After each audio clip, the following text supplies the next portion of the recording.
नमस्कार दोस्तों, आज का जो हमारा विषय रहेगा वो ये है कि यदि आपकी मेष लग्न की कुंडली है और उसमें आपकी राहु की महादशा चल रही है तो ये राहु ग्रह आपको कैसा रिजल्ट देगा, ये जानकारी आज की इस वीडियो के थ्रू मैं आपको दूंगा।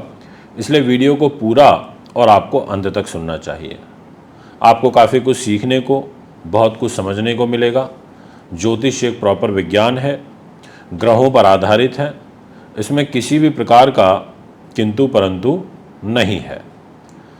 अब यहाँ पर विषय आता है कि मेष लगन, राहु के पास जिम्मेदारी तो कोई भी नहीं है क्योंकि राहु की कोई राशि ही नहीं होती। अब राहु यहाँ जो रिजल्ट देगा मेष लगन में, वो जिस घर में बैठेगा उस घर में वो जिस भी प्लेनेट के साथ होगा, एक तो उसके अनुसार फल देगा अपनी महादशा में, और फिर कुछ ऐसे पर्टिकुलर हाउस होते हैं जिनमें राहु ग्रह को ताकत मिलती है बैठने से। तो आज की वीडियो आपके लिए बड़ी महत्वपूर्ण निर्णायक साबित हो सकती है। वीडियो को पूरा और अंत तक आपको सुनना चाहिए। मेष लगन, मंगल की लगन कैसे आइडेंटिफाई करें, आप देखिए यहाँ फर्स्ट हाउस लिखा है, ये 1 नंबर लिखा है, मतलब ये मेष राशि हो गई। और एक घर होता है प्रथम, जिसको लगन बोला जाता है। अब यहाँ जो भी राशि आपकी आके बैठ जाएगी, अगर यहाँ लिखा होगा 5 नंबर, 1 से लेके 12 के बीच में जो भी नंबर होगा वो राशि मानी जाएगी और उसका स्वामी ग्रह लग्नेश हो जाएगा। जैसे यहाँ 1 नंबर है तो मेष राशि है, स्वामी कौन हुआ? मंगल हुआ, तो ये लगन किसकी हो गई? मंगल की, तो हम इसको बोलेंगे कि मेष लगन हो गई। ऐसे आप अलग अलग लगनों को आइडेंटिफाई कर सकते हो अपनी कुंडली में, और फिर उसके अकॉर्डिंग डिपार्टमेंट बदल जाते हैं। अब यहाँ पर विषय आता है कि अगर राहु की दशा चल रही है तो मंगल कैसा रिजल्ट देगा, ये मैं आपको बताऊंगा। तो सबसे पहले, यदि आपका मंगल इधर आपका राहु इधर फर्स्ट हाउस में बैठा है, अब इसकी कोई अपनी राशि तो है नहीं, पर यहाँ जो ये रिजल्ट देगा ना, ये मित्रता और शत्रुता वाला भाव रख के देगा, क्योंकि राहु के भी मित्र हैं, राहु के भी शत्रु हैं। राहु कैसे ग्रहों के साथ बैठता है उसके हिसाब से अपना रिजल्ट देगा। तो मेष लगन में राहु फर्स्ट हाउस में बैठेगा तो ऐसे इंसान को साहसी बनाता है। अगर आपकी राहु की महादशा आ गई और राहु के साथ कोई बुरा ग्रह नहीं बैठा, उसका कोई दुश्मन ग्रह नहीं बैठा, तो ऐसी स्थिति में आपको साहसी बनाएगा, आपको उदार बनाएगा, आपका अकस्मात धन खर्च करवाएगा, और इसके अलावा आपको तीक्ष्ण बुद्धि वाला बनाएगा।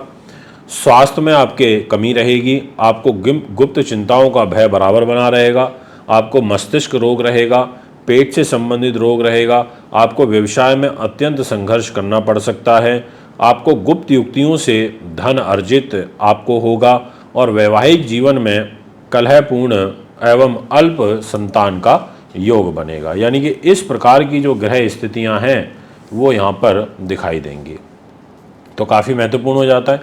अब राहु की दृष्टि भाग्य पर भी है, पत्नी पर भी है, और 5th हाउस पर भी है, संतान बुद्धि के, यानी कि इससे रिलेटेड प्रॉब्लम देगा। अब राहु की महादशा के साथ जो भी उसका सपोर्टिंग अंतरदशा में ग्रह चलेगा उस अकॉर्डिंग भी आपका रिजल्ट बदलेगा। मान लो राहु के साथ शुक्र चल रहा है, शुक्र के पास तो पैसा है क्योंकि वो 2nd हाउस का लॉर्ड है और पत्नी का सुख है, तो राहु में शुक्र चलेगा तो शुक्र काफ़ी हद तक आपको पैसा देने की कोशिश करेगा, अकस्मात धन लाभ देने की कोशिश करेगा।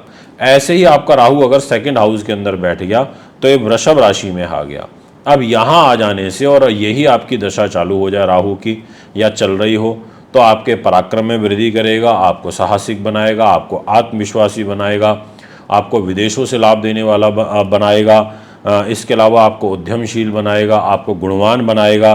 आप अपने पुरुषार्थ के द्वारा, अपने साधनों के द्वारा काफ़ी उन्नति प्राप्त करोगे। इसके अलावा ये यहाँ पर जो आपके भाई बहन हैं उनका जो सहयोग है वो यहाँ पर कम प्राप्त होता है, ऐसी भी ग्रह स्थिति बनती है। वाणी से आपको मजबूत बनाएगा, पर परिवार के घर में बैठ के परिवार से आपको दूर कर देगा। आप अपने परिवार से दूर रह करके अपना जो जीवन है वो यहाँ पर चलाओगे, ऐसी ग्रह स्थिति बनाएगा। यही आपका 3rd हाउस में बैठेगा तो आपके इस घर में बैठने से ये पराक्रमी साहसिक तो बनाता ही है, ऐसे जातक को आत्मविश्वासी भी बनाता है। और यहाँ बैठने से इसका सबसे बड़ी चीज़ है कि भाई बहनों के साथ नहीं बनने देता, पर एक चीज़ होती है कि ये भाग्य से कार्य कराता रहता है, क्योंकि भाग्य के घर को ये राहु तीसरे भाव में बैठ करके देखता है। यही राहु अगर आपका 4th हाउस में बैठ जाए तो हम बोलेंगे चतुर्थ भाव में राहु बैठा है, मेष लगन हो, राहु की महादशा चल रही हो, तो ऐसे में ऐसे जो जातक होते हैं या इस राहु की महादशा के अंदर आपके माता जो मदर होती है और भूमि मकान आदि का जो सुख होता है उसमें कमी होती है। कार्य व्यवसाय के अंदर अनिश्चितताएं होती हैं एवं परिवर्तन की जो संभावनाएं हैं वो ज़्यादा होती हैं। गृहस्थ जीवन जो है उसमें भी आपको परेशानियां होती हैं, कष्ट होता है, ऐसा योग यहाँ पर दिखाई देता है। इसलिए इस बात का आपको ध्यान रखना होगा क्योंकि मैरिज लाइफ के ऊपर ये प्रभाव राहु अपना केंद्रीय प्रभाव डालता है और आपके कैरियर के ऊपर सप्तम दृष्टि से प्रभाव डालता है, नवम दृष्टि से आपके खर्च के घर को देखता है। यही राहु अगर आपका पंचम भाव के अंदर बैठा है 5th हाउस में, इस घर के अंदर राहु का बैठना और वो भी सिंह राशि के अंदर बैठना, ये एक प्रकार से ये आपको उच्च शिक्षा के क्षेत्र में बाधाएं पहुंचाएगा, कठिनाइयां लेकर के आएगा, आपकी एजुकेशन को ठीक से नहीं होने देगा, आपको संतान कष्ट होगा, गर्भ की हानि होती है। अगर यहाँ मान लो शनि भी बैठा हो, यहाँ पर मंगल बैठा हो तो ये बहुत बुरा योग बन जाता है, मंगल राहु का अंगारक दोष बन जाता है। यहाँ शनि बैठा होगा तो ये संतान सुख नहीं होने देते, महिला की कुंडली होगी तो उसको बार बार गर्भ की हानि कराते हैं, यानी कि यहाँ पर ऐसी दिक्कतें देता है। बट यहाँ राहु के पंचम भाव में बैठने से ये शेयर मार्केट से ऐसी सब चीज़ों के प्रति आपका रुझान वो भी बढ़ा देता है। यही राहु अगर आपकी जन्म पत्रिका के अंदर बैठा हो 6th हाउस में तो हम बोलेंगे कि रोग स्थान में बैठेगा। ऐसी स्थिति में राहु का इस घर में बैठने से ऐसे जातक साहसी हो जाते हैं, ऐसे जातक शत्रुनाशक हो जाते हैं, ऐसे जातक को अपना जो मातृ पक्ष होता है उससे हानि होती है। ऐसे जो जातक हैं अत्यंत कठिन परेशानियां, संघर्षपूर्ण चुनौतियां ज़्यादा फेस करते हैं अपने जीवन के अंदर। साहित्य के अंदर उनकी विशेष रुचि आपकी हो जाएगी राहु की महादशा के अंदर। और आपको गुप्त युक्तियों से, अगर आप कोई 2 नंबर का काम करते हैं या गुप्त तरीके से पैसा कमाने का काम करते हैं तो धन आगमन का जो योग है वो भी यहाँ पर बनता है राहु के इस टाइम पीरियड में। यही राहु अगर आपका सप्तम भाव के अंदर बैठ जाए, पत्नी के घर में बैठ जाए, तो यहाँ बैठने से ये स्त्री से संबंधित कष्ट दे देता है या स्त्री की कुंडली में पुरुष से संबंधित कष्ट दे देता है। व्यवसाय में भी ये आपको अत्यंत कठिनाइयों का सामना करना पड़ता है और आपको बहुत धैर्य के साथ चलना होता है, धैर्यपूर्ण आपको काम करना चाहिए, ये मैं आपको यहाँ पर कहना चाहूँगा।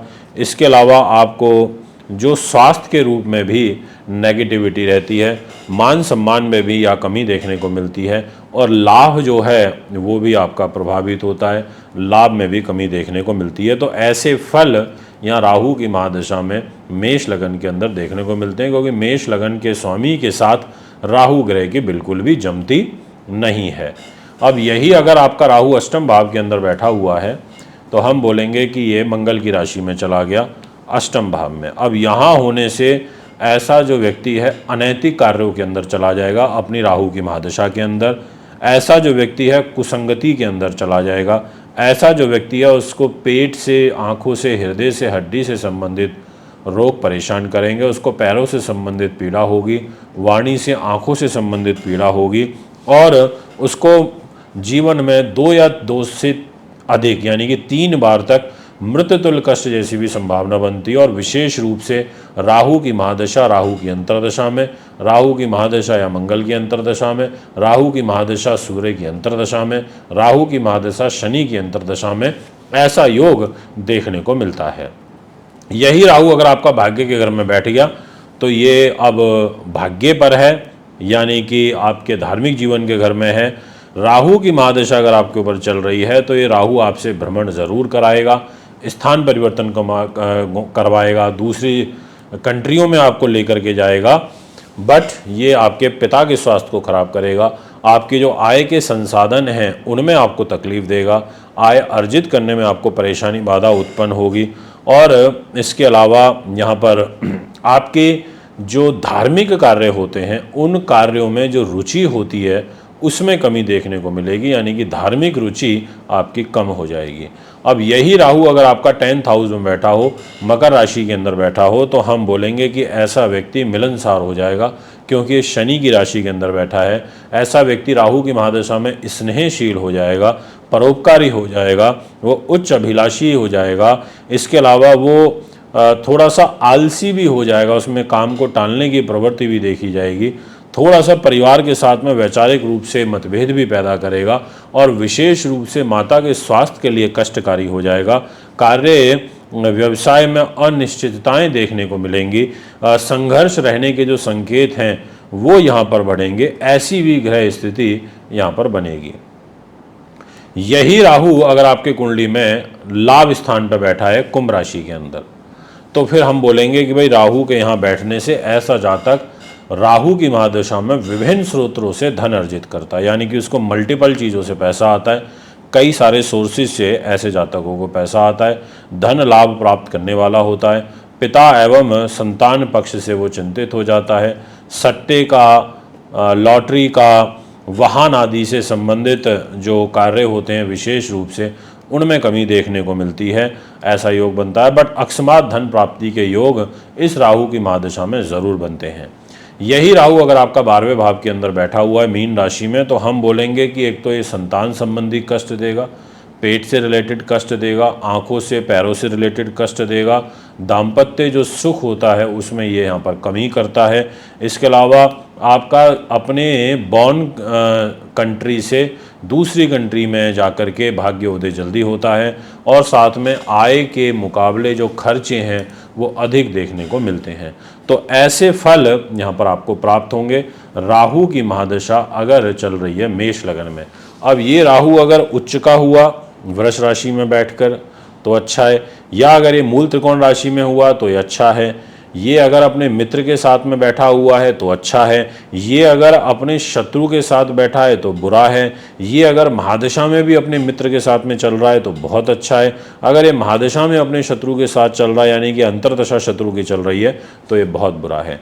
तो ये सब फल आपको यहाँ पर देखने को मिलेंगे। दोस्तों, उम्मीद करता हूँ वीडियो आपको अच्छी लगी होगी। आप भी कुंडली बनवाने, दिखवाने, पूजा पाठ व रत्नों के लिए संपर्क कर सकते हैं। अभी आपसे इजाज़त चाहता हूँ। नमस्कार।